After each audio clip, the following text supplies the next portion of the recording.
Today's video is going to be my 6 and 7 week pregnancy update. I already filmed my 4 and 5 week pregnancy update, so I'll link that over here. If you're new here, welcome. My name is Lauren. I am pregnant with my 3rd baby. I have 2 little girls, Ella and Lila. They are 5 and 2, and this is my 3rd. I'm due in January, and I documented the later half of my pregnancy with Lila, my 2nd daughter. So I really wanted to document this journey because I'm so excited. So I'm a little behind in filming the pregnancy updates just because I've not been feeling that great. So I'm gonna combine like a couple weeks at a time until I'm like up to date. So I'm gonna film 6 and 7 weeks. There was a lot going on during these weeks, so I have a lot of notes. So I'm gonna look at my phone throughout the video. Okay, so the last update I talked about how I had my ultrasound at the end of my 5 week. And I think they said that I was 6 weeks. So after that, I thought it was 5 weeks, but it was 6 weeks. And everything looked good, and I think I talked about it in my last video. So if you want to go check that out. Sorry, my dog is being annoying, so you might hear her in the background. But, okay, so 6 weeks, I started having pretty intense cravings. And my #1 craving was Subway, which is so funny because with both of my pregnancies before this one, I wanted Subway so bad, and it's not something that I crave like on the regular. Like, I don't really care about Subway. I don't really ever want subs, actually ever. When I'm pregnant, I want subs. I was just stuck on having Subway or subs for every meal. I remember I texted Tommy, I'm like, do you want to go to the grocery store and get some ingredients to make subs? And he was just like laughing at me, and he's like, is this gonna be the rest of the pregnancy? Like, we're just eating subs every day, because I wanted it for like every meal. I would drool at the thought of like Potbelly subs. Like, they were just sounded so good to me. So, and I wanted salt and vinegar chips too. Another thing, I was like craving pickles. I can't remember what I talked about in my last video, but some of the cravings kind of like I still had, but like the Subway and salt and vinegar chips, like, wanted so bad. I started feeling like twinges in my stomach. I remember feeling that with Ella and Lila, and actually that's kind of how I knew I was pregnant with Lila, before I found out pretty late that I was pregnant with her. I remember feeling twinges in my stomach, and I don't really know what any of that means, but I started feeling that with this one too. I started having really weird, intense dreams, like to the point where I'm waking up and I'm like, is this real life? Like, I'm questioning like what reality really is. Like, they were so intense and weird, and I don't know, I almost like, I went to bed and some nights like, please, like praying, like just have a normal dream, because I would wake up and like sweating and just like freaking out, and they were just scary and weird, and I don't know why I was having such intense dreams, but they were really weird. And that's like one of the symptoms that I wrote like in bold, because it was something that like really stood out to me, and not something that I have, like, I really don't remember my dreams that much, so it's weird that like I can still remember them right now, like the dreams I had, because they were that intense. My boobs started to get bigger this week. I started noticing that my boobs were getting bigger, and like I already need like a new bra. So I wrote down that I was craving pickles. I went to Trader Joe's just to get pickles. What else did I write? Okay, I started getting super emotional and anxious, which I struggle with anxiety and depression, so being anxious is like nothing new, but I was doing pretty well. So I just started feeling like really, I could just like cry about anything. I remember I texted Tommy and I'm like, I just want to cry. Like, I had no reason to cry, but I just started feeling like really emotional. And then a couple days, I think I was like 6 weeks 4 days, 6 weeks 3 days, and I started having spotting. So this is when things get a little bit intense. So in the bathroom, and I wiped, and I had red blood when I wiped, and so it wasn't a lot. It looked like a little bit of spotting. I have weird cycles and I spot a lot. I also have a blood disorder, so it doesn't really freak me out too much, or it's, I don't know, it's not that common for me. It's pretty normal to spot, but like, I'm pregnant and it freaks me out more than it would than if I was just on my period. So so I called the doctor, or I messaged her on my my chart thing, and I said, hey, I'm spotting, you know, just want to know if this is normal or not. And so she kind of gave me like a rundown of like, just like, yeah, it's normal, just keep an eye on it, like what color is it, what does it look like all that stuff. And I told her it was bright red, and she asked me if I had intercourse recently or if I was constipated, because those are like 2 things that can cause bleeding in early pregnancy. And so I kind of was just like, okay, then maybe that's what that is. And the next day, and it got a little bit heavier when I was spotting. It got a little bit heavier when I was wiping, and so I contacted her again. I'm like, it's a little bit heavier today. I'm kind of freaking out. Like, I don't know really what's going on. Like, I tried all the things that you said, and I'm still spotting. And so she said that, like, okay, let's get you in for an ultrasound, but they couldn't get me in until like the end of that week or the next week. So I was kind of like, okay, if I'm bleeding right now, then like, I don't know, what's the point?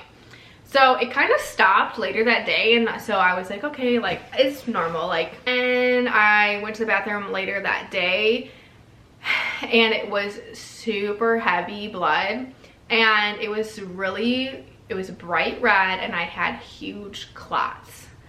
So at this point, like, I totally was freaking out because Google anything about clots and it's not like good, you know, it's like miscarriage everywhere that I read. So I was really freaking out.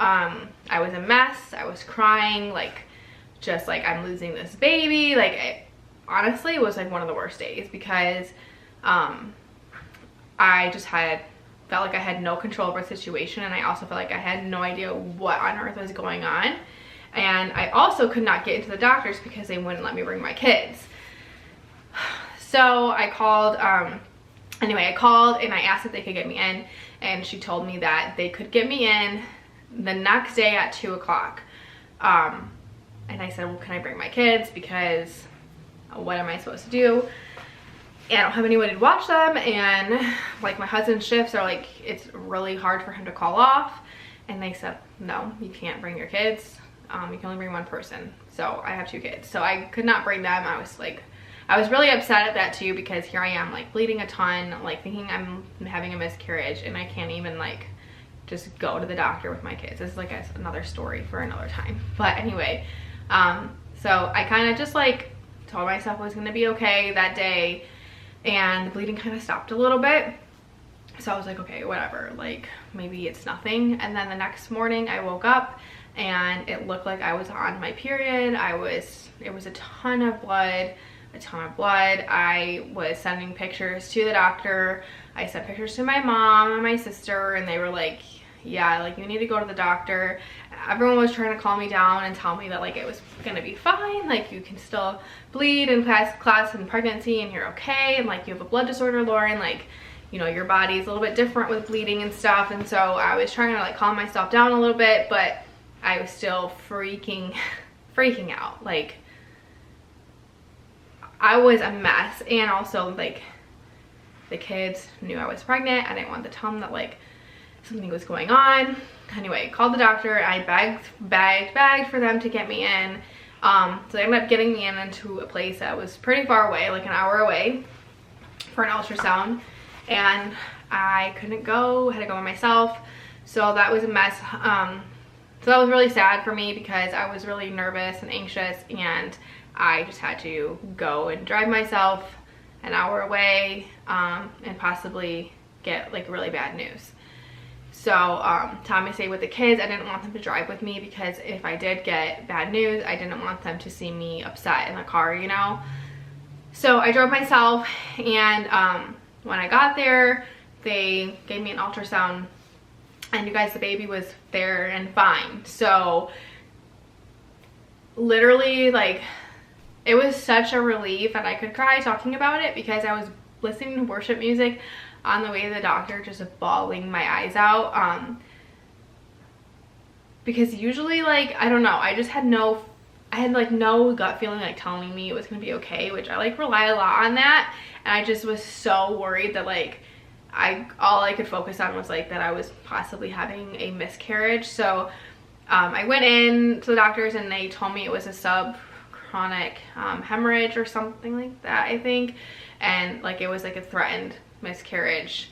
Told me at the time that it was like could be a threatened miscarriage, and told me to take it easy for a couple days. But they said the baby looked good, but they couldn't figure out a reason why I was bleeding. So that's what they told me during the ultrasound, and then the doctor messaged me and said that everything looks okay, like I should be fine. The baby looks like strong and healthy, and the heartbeat looked great, and it wasn't a threatened miscarriage anymore. They wanted me to take it easy for the next few days until I stopped bleeding. Like, I basically did not do anything for almost a week just because I was really scared and I was still bleeding. So they just said it was like a subchronic hemorrhage. I'm probably saying it wrong, but that's what they told me. So they don't really have a reason for why I have a blood disorder, so that could be it. So this was like also into 7 weeks. It lasted for almost like 2 weeks. Like, I started spotting for like a few days, and then I had a lot of bleeding. Then I went to the doctors, and then I was like on bed rest up until we went on vacation. So that's where I was kind of freaking out, because I'm like, do we have to cancel our trip because like I can't do anything? And then the bleeding stopped like a day or two before we left for our road trip to Florida, which I was really thankful for. And like, I went back to the doctors and they said that everything was fine, you know, just take it easy, which is really hard to do when you already have 2 kids, you know. But definitely one of the scariest things I probably have gone through. I've had bleeding in with Lila, I think I was around like 9 weeks, and I remember how scary that feeling was. But it wasn't as bad as how much I was bleeding here. And the scariest thing this time was the clots. They were seeing clots like that, which again, I'm used to having that, but like not when I'm pregnant. They were huge, and it was just really scary to see that. And you know, my heart goes out to all the moms who have had miscarriages and lost their baby, because I didn't, but the feeling of possibly that happening was really horrible. And my heart goes out, because that was really hard to feel those feelings that I was feeling. So the other symptoms I had around 7 weeks were that I was having a really hard time digesting food. And by that I mean, like, I would eat something and I felt like the food was kind of just like hanging out in my stomach, if that makes sense. Like, I didn't feel it, like, I don't know, I just like could feel the food in my stomach. When I tell Tommy that, he's like, that doesn't make sense. But I know it probably doesn't make sense unless you have like gone through it. But I wasn't like nauseous. I just felt like when I would eat something, it would hang out there, and I was like so full and so uncomfortable, and I just like couldn't go to the bathroom. I was super constipated, and the food just like hung out in my stomach. I was so tired. Still, like, the tiredness did not go away, and I started getting breakouts on my skin, which I with the girls, I swear I started having like breakouts like before I even got my positive test. But this time I was like, oh, maybe I'm not gonna like have bad skin, and I started getting like acne or breakouts on my forehead. And I had, sorry, I'm reading at my phone, and I had sore boobs. So they started getting sore, really sore, like, don't even hug me sore. So and that's all I really have for 6 and 7 weeks. I mean, pretty crazy couple weeks. I'm just happy that the bleeding stopped, and I got to see my little baby. Being able to see the baby, I know I'm in the South because they named the baby Little Bit. So yeah, anyway, that was my 6 and 7 week update. Thank you so much for watching. Subscribe if you haven't already. I will see you guys in my next video. Bye. I see it in your eyes. Yeah, I can read the signs.